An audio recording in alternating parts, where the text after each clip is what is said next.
বন্ধুরা, তোমরা সবাই কেমন আছো? আশা করছি সবাই ভালোই আছো। আজকের গল্পটি অনেক মজাদার হতে চলেছে। গল্পটা শুনলে তোমাদের হয়ে যাবে। আমি সুস্মিতা।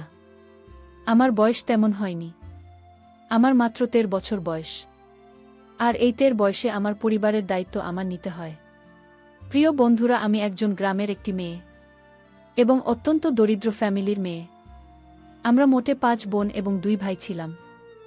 অর্থাৎ আমাদের ফ্যামিলিটা অনেক বড় ছিল।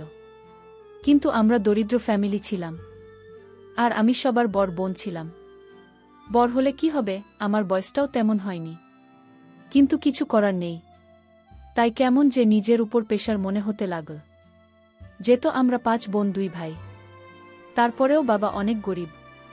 অর্থাৎ আমাদের সংসার চালাতে বাবা অনেকটা হিমশিম খেয়ে যাচ্ছিল। আর আমি ফ্যামিলির সবার বড় মেয়ে হওয়ার কারণে নিজেকে আর বুঝতে পারছিলাম না।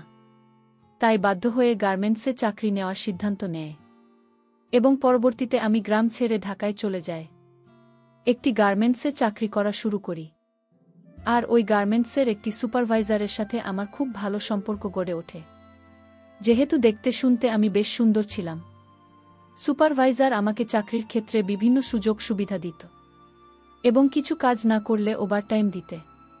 তখন আমি বুঝতে পারলাম যে সুপারভাইজার কেন আমাকে এত সুযোগ সুবিধা দিচ্ছে।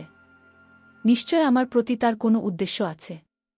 তা না হলে আমাকে এত সুযোগ সুবিধা দিত কেন? আরও তো অনেক মেয়ে আছে, তাদের তো কোনো সুযোগ সুবিধা দেয়নি। যেহেতু সে আমাকে অনেক সুযোগ সুবিধা দিচ্ছে, তাই আমি সবসময় ভাবতাম সে আমার কাছে কি চাইতো। সে অনেক সময় বলতো, তোমার এত কাজ করার দরকার নেই, অন্য শ্রমিকরা তো ঠিকমতো কাজ করছে। আর কেউ যদি তোমাকে কোনো কিছু বলে তাহলে আমাকে জানিও। আমি বুঝলাম সুপারভাইজার আমার প্রতি অন্য কোনো উদ্দেশ্য আছে। পরবর্তীতে যখন করোনা আসার সময় হয়ে আসছে, তখন আমাদের গার্মেন্টস থেকে অনেক কর্মী ছাঁটাই করে দিল।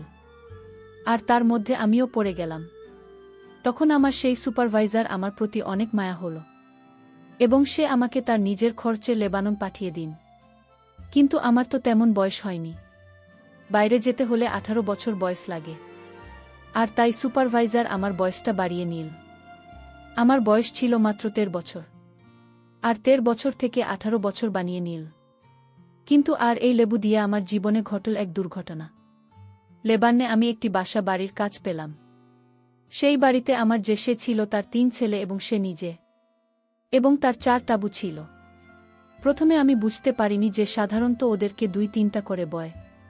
পরে বুঝতে পারলাম তাদের অনেক। তাই তারা 2-3টা করে বিয়ে করে এবং তাদের বুড়ো বিয়ে করার অনুমতি দেয়। কারণ সে একা এত সামাল দিতে পারে না। তাই লেবং যাওয়ার পরেও শেখ এবং তাদের 3 ছেলে নজরে আমি পড়ে গেলাম। কিন্তু প্রথম টাইম আমি জানতাম না যে প্রবাসীর সাধারণত মেয়েদের সাথে এরকম করা হয় এবং কিছু বলাও যায় না। যদি কিছু বলে দিই তাহলে বিভিন্ন রকম মিথ্যা মামলা দিয়ে জেল হাজতে পাঠিয়ে দেয়। এই বিষয়টি আমি অন্যান্য প্রবাসী মেয়েদের থেকে জানতে পারলাম। তো যাই হোক বন্ধুরা, এরপর আস্তে আস্তে সংযুক্ত আরব আমিরাত শেখ এবং তার 3 ছেলের নজরে আমি পড়ে গেলাম। এমনকি তারা বিভিন্ন স্থানে বেড়াতে গেলে আমাকে গাড়িতে করে নিয়ে যেত। তাদের বুথের কে বলতো যে ওকে দরকার আছে বিভিন্ন রকমের চা নাস্তা বানানোর জন্য। এই বলে আমাকে বিভিন্ন জায়গায় নিয়ে যেত। এরকম করতে করতে এক সময়ে তারা আমার দিকে অন্য রকমভাবে চেয়ে থাকত এবং বলতো, খুল বাঙালি মিনা মিলা। অর্থাৎ তারা বলতো যে প্রত্যেকটা বাঙালি মেয়ে অনেক সুন্দর। তো একদিন তারা আমাকে নিয়ে 2 দিনের একটি সফরে বের হলো। সেদিন শুধু সে ছিল আর তার ড্রাইভার আর আমি। তারপর আমি আসে পিছনের সিটে বসলাম আর ড্রাইভার গাড়ি ড্রাইভ করতে থাকল। এক পর্যায়ে সে আমার দিকে অদ্ভুতভাবে চেয়ে থাকতে শুরু করল। কিন্তু আমি কিছু বলতে পারলাম না। কারণ এর আগেও আমি শুনেছি যে প্রত্যেক সেখানেই তাদের বাড়ির কাজের মেয়েরা তাদের সকল কথা শুনতে হয়। যদি তাদের কথা না শুনি এবং পুলিশকে ইনফর্ম করলে মিথ্যা মামলায় ফাঁসিয়ে দেওয়া। তাই আমি ভয় পেয়ে গিয়ে আমি তাকে কিছু বলতে বলেনি এবং বলার সুযোগ দেয়নি আমায়। আর গাড়ির মধ্যে একটি পর্দা টাঙিয়ে দেয়।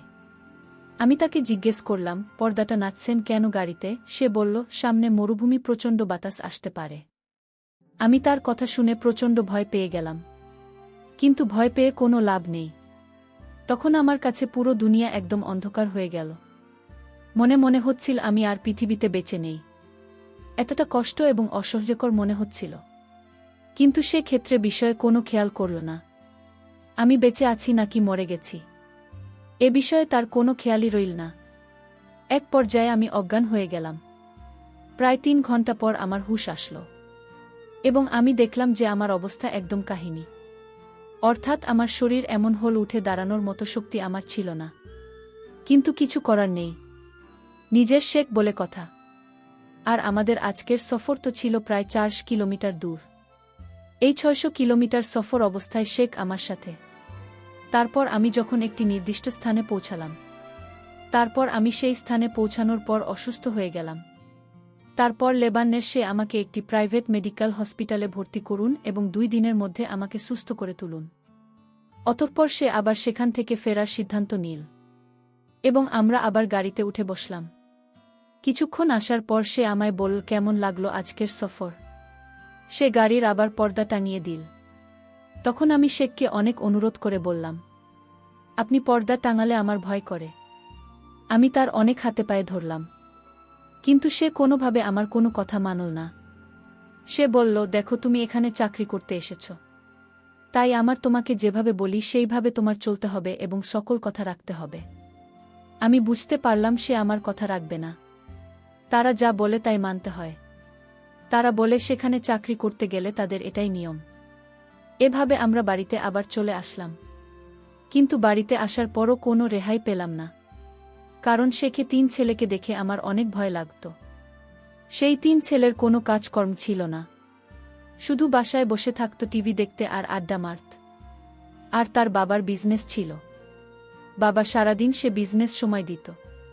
প্রিয় বন্ধুরা, যখনই তার বাবা দিনের বেলায় তার ব্যবসার স্থানে চলে যেত, আর আমায় তখন বলতো, এই বাঙালি, আমাদের ৩ ভাইয়ের কথা রাখতে হবে। আর বলতো, যদি বাবাকে কিছু বলিস তাহলে তো চাকরি চলে যাবে। কিন্তু তারপরেও কিছু করার ছিল না, কারণ আমি দেশে চলেও আসতে পারবো না। দেশে গিয়ে কি করব, কারণ আমি দরিদ্র ফ্যামিলি। বাড়িতে গেলে আমি আর ও আমার পরিবারের বোঝা হয়ে দাঁড়াব। তাই যাতে পরিবারের বোঝা না হয় এজন্যই আমি চাকরি করতে চাই। প্রিয় বন্ধুরা, এভাবে সংযুক্ত আরব আমিরাতের শেখ এবং তার ছেলেরা আমার দিকে সব সময় এক অন্যরকম দৃষ্টিতে চেয়ে থাকত। সেটা আমার ভাল লাগত না, কিন্তু ওরা বলে চাকরি করতে হলে তাদের সকল কথা রাখতে হয়। আমি তাদের ছেলেদের দেখে ভয় সব সময় লুকিয়ে লুকিয়ে থাকতাম। আমি বাসার সকল কাজকর্ম করে রাতে যখন রুমে শুতে গেলাম, আমার ২ দিনের জার্নিতে আমার শরীর অনেক দুর্বল ছিল। তাছাড়া অজ্ঞান অবস্থায় ৩ দিন ছিলাম। কিন্তু শেখদের কোনো টাকা পয়সার অভাব ছিল না। যাই হোক, আমি রাতে প্রচণ্ড মাথা ব্যথা হচ্ছিল। আমি মাথার ব্যথায় যখন শব্দ করতে লাগলাম, তখন শেখের ছেলে আমার রুমে আসলো আর আমায় বলল, তুই কি বেশি অসুস্থ? আমি বললাম, হুম, আমি অনেক অসুস্থ, আমার প্রচণ্ড মাথা ব্যথা হচ্ছে।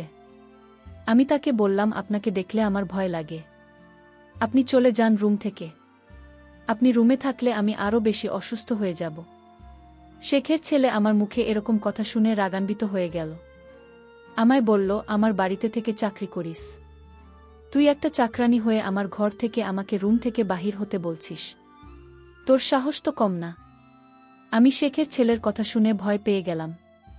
আমি শেখের ছেলেকে বললাম, আমার ভুল হয়ে গেছে, আমি আসলে মাথা ব্যথায় আমার কোনো হুঁশ ছিল না, আর তাই মুখে কি হতে কি বলে ফেললাম।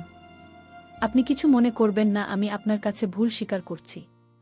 শেখের ছেলে তখন আমায় বলল, ঠিক আছে, আমি তোকে এ বাড়িতে রাখব, কিন্তু আমার কিছু নিয়ম আছে, আর সেই নিয়ম তো পালন করতে হবে। আমি তাকে বলেছিলাম, আপনার সকল নিয়ম আমি অক্ষরে অক্ষরে পালন করব, তাও আপনি আমায় চাকরি থেকে বহিষ্কার করবেন না। শেখের ছেলে তখন আমায় বলল, ঠিক আছে, আর রাত ১-২টা বাজলে আমার রুমে কিছু কাজ পড়ে আছে, সেগুলো তো করতে হবে। আমি তখন শেখের ছেলেকে বললাম, দেখুন, আজ আমি অসুস্থ, কাল আপনার রুমের সকল কাজ করে দিব। সে তখন আরও রাগান্বিত হয়ে বলল, আমি বলছি, আজকে আমার রুমে প্রচুর কাজ পড়ে আছে, সেগুলো এখনই তোর করতে হবে। মনে মনে চিন্তা করলাম, কেন তাকে রুম থেকে বের হতে বললাম? নিজের বিপদ নিজেই ডেকে এনেছি। আমি আরও একবার তাকে অনুরোধ করলাম, আজ আমার শরীরটা ভালো না, মাথা ব্যথা করছে। তখন সে বলল, আমার রুমে মাথা ব্যথার ওষুধ আছে, খাওয়ার সাথে সাথেই ভালো হয়ে যাবে। এখন ঘড়িতে 11:30 বাজে। আমি আমার রুমে ওয়ার্ড করছি। তোকে যেন 30 মিনিট পর আমার রুমে দেখি। আমি শেখের কথা শুনে বললাম, ঠিক আছে আপনি যান, আমি আসছি।